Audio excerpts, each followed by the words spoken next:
"I'll kick your goddamn ass," I said, staring at him straight in the eye, our faces just inches apart. Standing there on the front porch to the barracks, we kept our eyes locked on each other as other soldiers walked past us on either side. "Don't just flap your lips," he said. "Do it. See if I don't break a foot off in your ass right here and now." We let the moment linger there for a second before we both erupted in laughter. He gave me a quick punch in the arm and I playfully elbowed him back before we headed toward the parking lot. It was Friday, one of so many of them that my old Army buddy Jack and I spent off base hitting bars, doing our best to drink and smoke away the repetitive monotony of peacetime military life. Our feigned threats to each other had become an unofficial personal greeting, just part of our way of being, as routine to the two of us as a handshake. It was never serious. In countless nights of partying together outside the gates of Fort Hood, we had had a handful of minor scuffles with the locals. They had a natural resentment of our presence, even though most of their jobs depended on the dollars the military infused into their shit little town. So, in dealing with the more mouthy of them, Jack and I always had each other's backs, but we had never taken a swing at each other in anger, or even exchanged seriously harsh words, not even once. The smack talk was just young men bonding in a young man's world. For those who have worn the uniform, you know that you make friends that you remember for life. The military thrusts young men together from every conceivable background, every race, religion, and ethnic group imaginable. I would also say from every socioeconomic group too, but the truth was that most of us were poor. Sure enough, all this diversity did cause some friction, sometimes a lot of it. But it also sparked a great many close, rather remarkable friendships, the kind you never forget. That's the way it was with Jack and me from the summer of 1975 to the summer of 76. We did our day jobs for the Army at Fort Hood, Texas, which was to be the last duty station for both of us. After hours, we cut loose, bonded by our shared hatred of enlisted life, counting the days till we ETS'd and got to strip off the OD green fatigues in favor of civilian attire. Like the great majority of enlisted men, we shared the same regret for enlisting in the first place, the same impatience for regaining our freedom. We dulled those feelings, made them more tolerable with cheap Mexican weed, beer, and further taking the edge off by going through it together. We went through the motions every day, doing our duty, which meant doing whatever the Army told us to do, getting reminders all the time that we weren't getting paid by the hour. The Army owned us outright, and the Army never let us forget it. But we lived for nights and weekends, when strangely the haze of inebriation brought life into focus, when we reminded ourselves that the Army could own our asses, but not our spirits. Often we were up till 3 or 4 a.m., then in formation by 7, ready for another day in Uncle Sam's pickle suit. It was a rough and reckless way to live, but hey, we were young. When the day's work was over, we were at it again. After we discharged, we naturally went our separate ways. Jack went to one coast, I went to the other. We wrote each other a couple of times, but then life took over. To this day, Jack remains one of the few things in the Army I ever missed. I tracked him down after about 5 or 6 years and gave him a call. "Jack?" I asked when he answered the phone. "Yeah," he said, "this is Jack." "I'll kick your goddamn ass," I said, in the most serious tone I could muster. "Boy," he said without missing a beat, "don't make me break a boot off in your ass." We both laughed out loud and quickly fell into an easy conversation. We talked for about 2 hours, as I recall, catching up both sides of our post-military life. We talked with a familiar comfort, like two people who shared a secret that no one else would understand. We filled each other in on current events and recalled some old memories, reliving a piece of times past. I know it's a cliché, but it really was as though we'd never been apart. By the end of the call, we were talking about getting together someday in person, but I think we both doubted it would ever happen.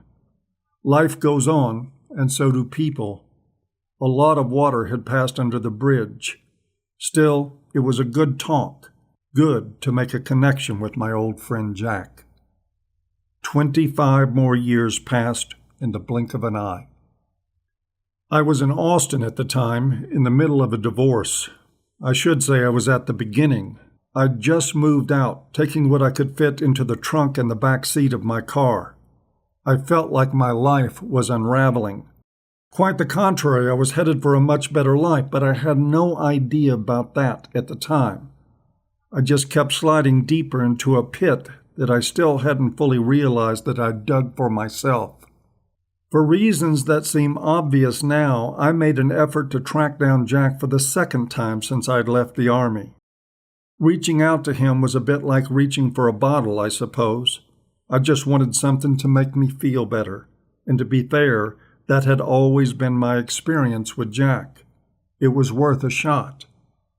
A handful of information calls later, I had what I thought was his number and dialed it.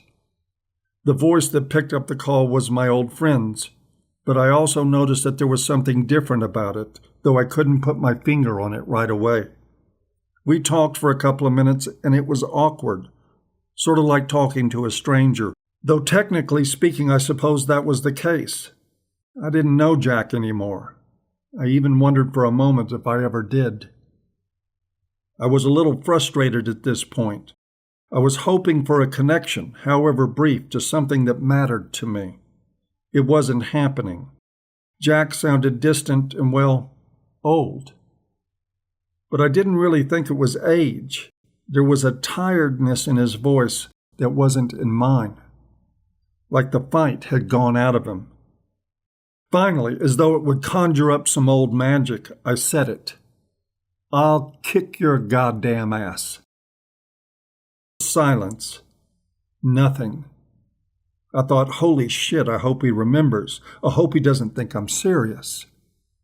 "You remember that, don't you?" I finally asked him. After another moment's pause, he spoke.